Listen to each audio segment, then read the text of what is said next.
Assalamualaikum dan salam sejahtera. Dua anggota komando polis terbunuh selepas berlaku pertempuran di kubu kumpulan penceroboh bersenjata dari selatan Filipina di Kampung Tanduo, Lahad Datu siang tadi. Pesuruhjaya Polis Sabah Datuk Hamzah Taib memaklumkan kejadian turut mengakibatkan 3 lagi anggota komando cedera. Manakala di pihak kumpulan penceroboh 12 anggota mereka didakwa terbunuh.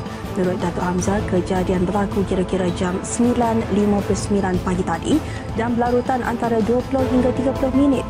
Beliau juga mengesahkan kumpulan penceroboh itu melepaskan tembakan terlebih dahulu ketika pihak keselamatan sedang mengetatkan kepungan di lokasi persembunyian mereka di Kampung Tanduo.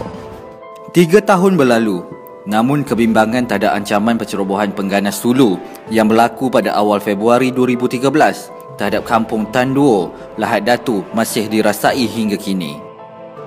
Pesuruhjaya Polis Sabah, Datuk Abdul Rashid Harun berkata sejak itu, pasukan keselamatan tidak pernah memandang ringan sebarang ancaman. Malah setiap maklumat atau kabar angin yang diperoleh dianggap serius dan perlu disiasat, walaupun keamanan sudah dikembalikan ke kawasan itu yang termasuk dalam Zon Selamat Timur Sabah, ESS Zone.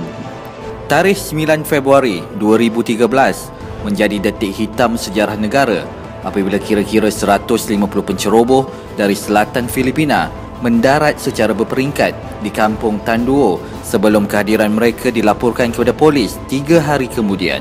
Kehadiran kumpulan bersenjata itu menimbulkan ketegangan hingga mencetuskan pertempuran berdarah dengan pasukan keselamatan selepas rundingan meminta mereka meninggalkan Kampung Tanduo gagal. Seramai 10 anggota keselamatan dan 65 penceroboh terkorban dalam pertempuran di sekitar Kampung Tanduo dan Simunul, Sempurna serta Ops Daulat di gugusan Labian, Lahad Datu. Kini Kampung Tanduo dijadikan kem tentera yang menempatkan anggota keselamatan untuk melaksanakan operasi pemantauan berterusan di sekitar kampung berkenaan bagi mengelak kemasukan penceroboh.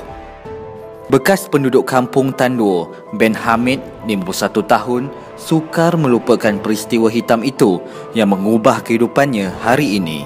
Ben bersyukur Kampung Tanduo dan sekitarnya kini sudah aman dan keadaan terkawal dengan kehadiran anggota keselamatan. Penutupan Kampung Tanduo yang dijadikan kem tentera menyebabkan mereka tiada tempat membina kehidupan baharu sehingga terpaksa mendirikan pondok atas tanah penduduk Kampung Tanjung Labian.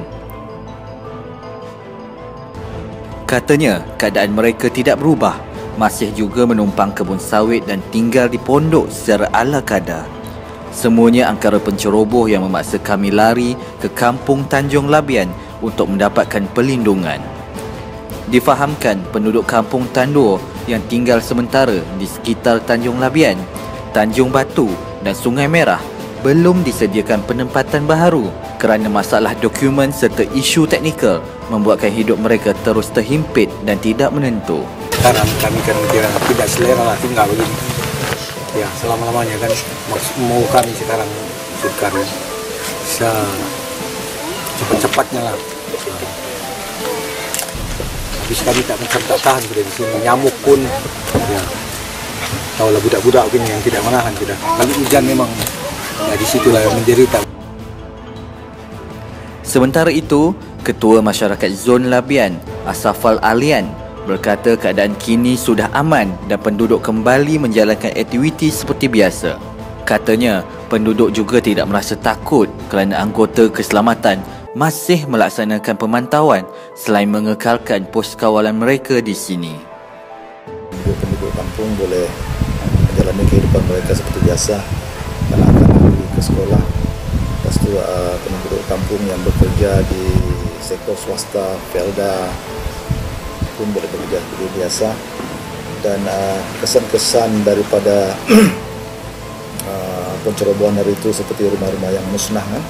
Kita lihat rumah-rumah yang perlu dibaiki telah dibaiki. Lepas itu rumah-rumah yang musnah sepenuhnya dalam kejadian tersebut telah siap dibina.